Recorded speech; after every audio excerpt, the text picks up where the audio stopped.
Com o fim de mais um mês, chegou a hora de fazer o retrospecto das leituras realizadas em novembro aqui no Livros e E-Books.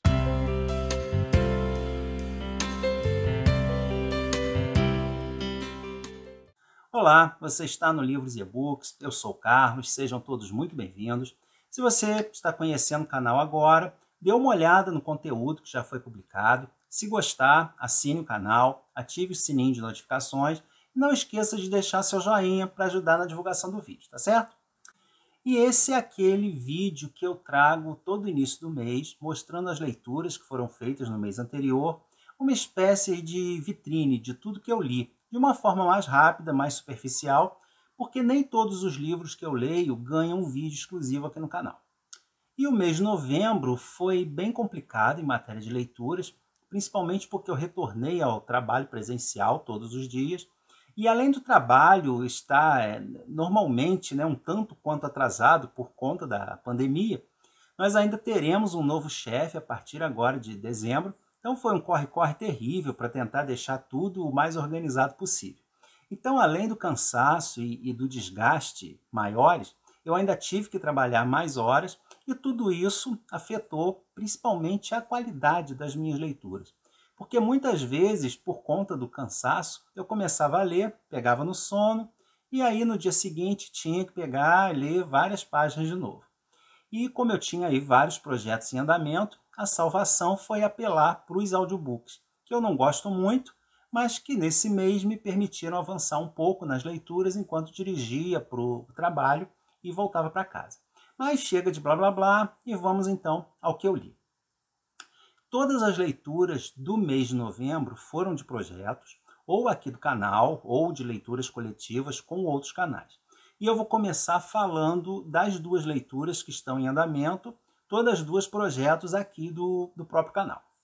A primeira delas foi Eternidade por um Fio, do Ken Follett, que é o terceiro volume da trilogia O Século, que nós acompanhamos as vidas de 5 famílias envolvidas nos fatos históricos do século XX.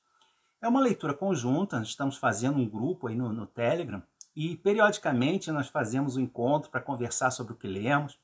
Estipulamos aí 2 meses para cada livro e agora em novembro iniciamos esse terceiro volume. Os 2 primeiros livros falam da Primeira e da Segunda Guerra Mundiais, respectivamente, e o foco desse terceiro volume é na Guerra Fria e nas lutas pelos direitos civis, especialmente dos negros nos Estados Unidos. E mesmo sendo calhamaços, a leitura desses livros é bastante envolvente, muito empolgante. Nós ficamos envolvidos aí pelos acontecimentos em torno dos personagens. São momentos de aventura, de empolgação e às vezes de bastante tensão. E enquanto nós vamos acompanhando as peripécias dos personagens, nós acabamos aprendendo também muito de história, inclusive fatos desconhecidos ou dos quais sabemos muito pouco, como, por exemplo, certos episódios da luta pelos direitos dos negros, do Martin Luther King, ou de bastidores da construção do Muro de Berlim, ou da crise dos mísseis de Cuba, e vários outros eventos históricos. Mais uma leitura empolgante, recomendadíssima. Não tenham medo de encarar esses calhamaços, porque com certeza será uma experiência bem legal.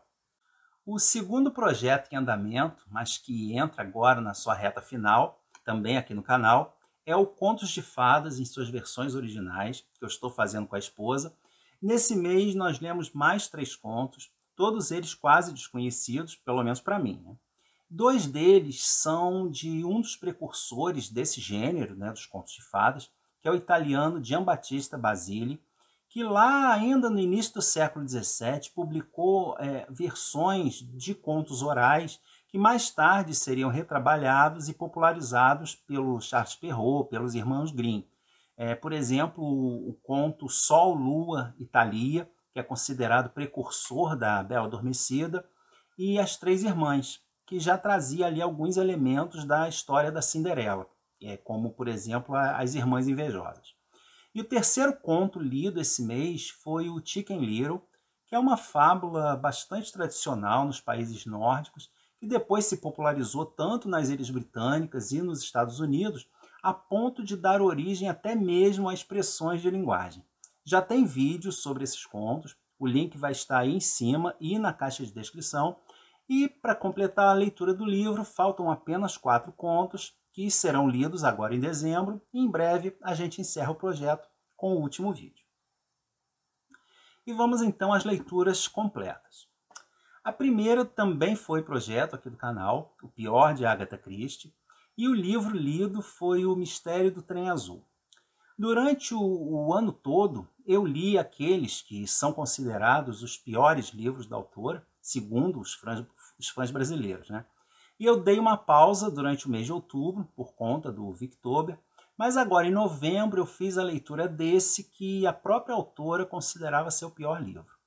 É um dos casos do detetive Hercule Poirot, que mais uma vez está presente por acaso, né, em uma cena de crime, dessa vez no assassinato de uma jovem milionária americana no famoso Trem Azul, que era um expresso de luxo que atravessava toda a França até a Riviera, e muito utilizado aí pelos ricos e famosos da época.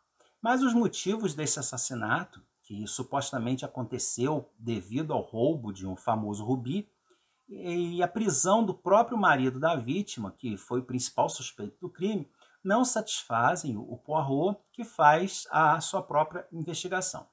É uma história bastante interessante, traz aquele Poirot que a gente já conhece, gosta, posudo, que vive se vangloriando do brilhantismo das suas células cinzentas, né? O vídeo para esse livro já deveria ter saído, mas eu me atrasei na leitura, acabei não conseguindo gravar a tempo, mas em breve ele aparecerá por aqui. E aí vocês ficarão sabendo se, afinal de contas, eu considero ou não esse livro como um dos piores da Agatha.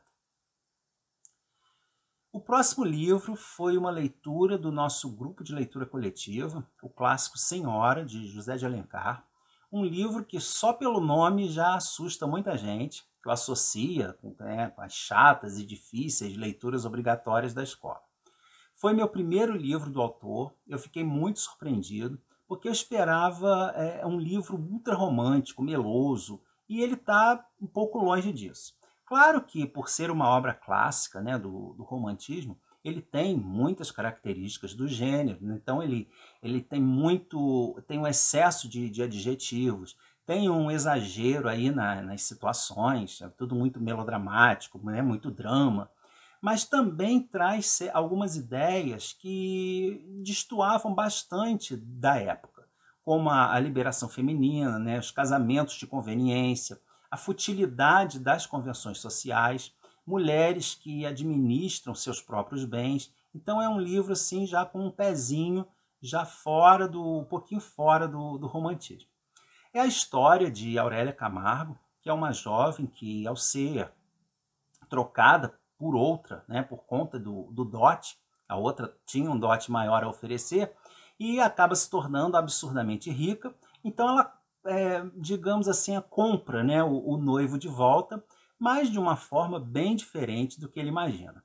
Logicamente, não é uma leitura muito fácil. O José de Alencar tinha uma escrita bastante trabalhada, com muitas palavras que já caíram em desuso, mas mesmo assim ele é de leitura mais fácil do que os seus livros indianistas, como Iracema, né, por exemplo, que ainda não li, mas eu sempre ouço muita gente falando que é um livro bem complicado. Eu gostei muito desse livro, tive uma pequena decepção com o final, que achei muito corrido, mas ele tem diálogos maravilhosos, bastante ácidos, né? Realmente é uma obra que merece estar aí em todas as listas, né, das melhores obras da nossa literatura. Em outubro eu entrei na leitura conjunta de O Iluminado, do Stephen King, que foi promovida pela Flaviana, do canal Xícara Literária.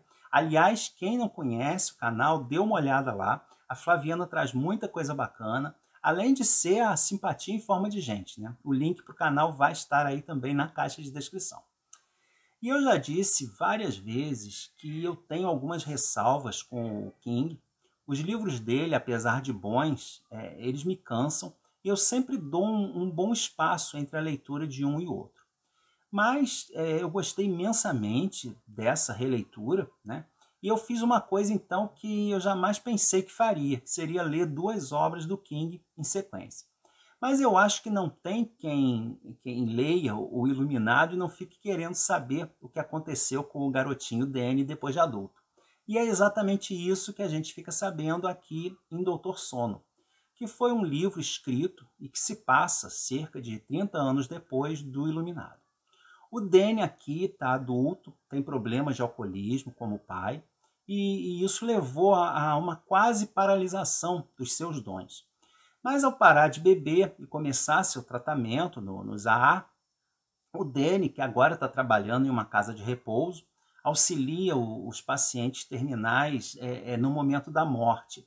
Ele tem ali uma forma de tranquilizá-los e fazê-los dormir. Por isso é que ele recebeu o apelido de Dr. Sono.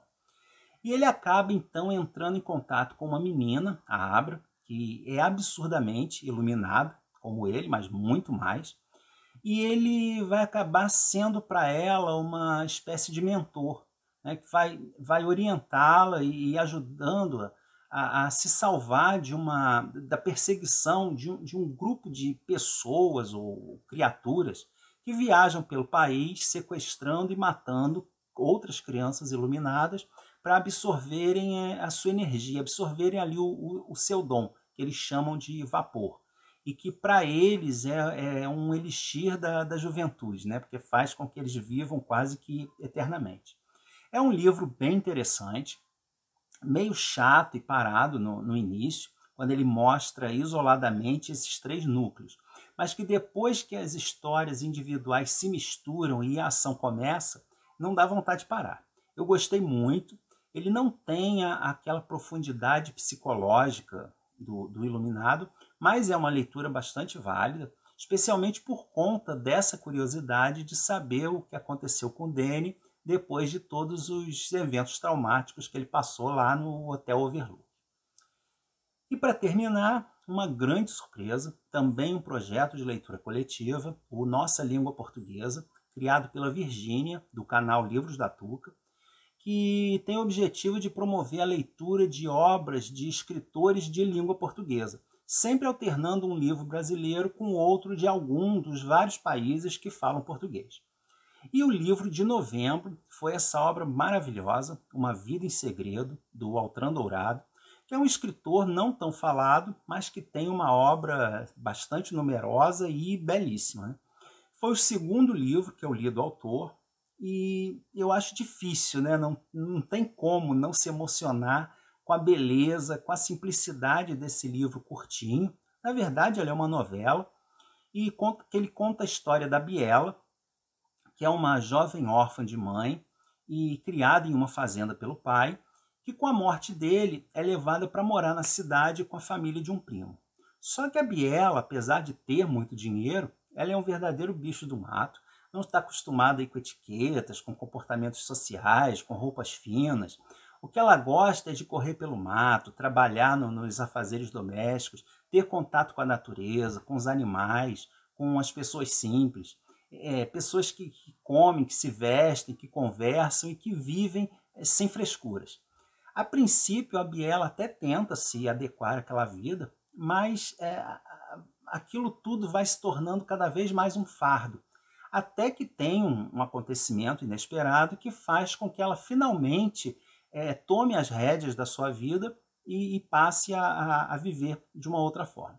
É um livrinho pequeno, rapidíssimo, fácil de ler, mas de uma beleza assim, incomparável, né? Tanto na história quanto na escrita, e que por trás dessa aparente simplicidade, ele nos dá muito em que pensar, né? Principalmente na forma em que levamos as nossas vidas e até onde nós somos autênticos e vivemos segundo a nossa essência. Ou levamos uma vida aparentemente feliz, mas que no fundo é a vida que os outros querem que vivamos. Foi uma surpresa maravilhosa, com certeza um dos livros mais bonitos que eu li na vida e já um dos melhores do ano. Recomendo demais. E agora vocês vão me contar o que vocês leram de bom nesse mês de novembro. Deixem aí nos comentários o que vocês leram, se já conhecem algumas dessas obras, o que acharam. E os links para a compra de todos esses livros estarão aí na caixa de descrição. Fazendo a compra por esses links, você estará ajudando uma instituição de assistência social sem pagar nada mais por isso, porque eu repasso a minha comissão da Amazon. Então essas foram as minhas leituras de novembro. Espero que vocês tenham gostado do vídeo. Mais uma vez, não esqueçam de dar a sua curtida e o seu comentário aí embaixo, tá bom? E a gente se vê no próximo vídeo. Um grande abraço.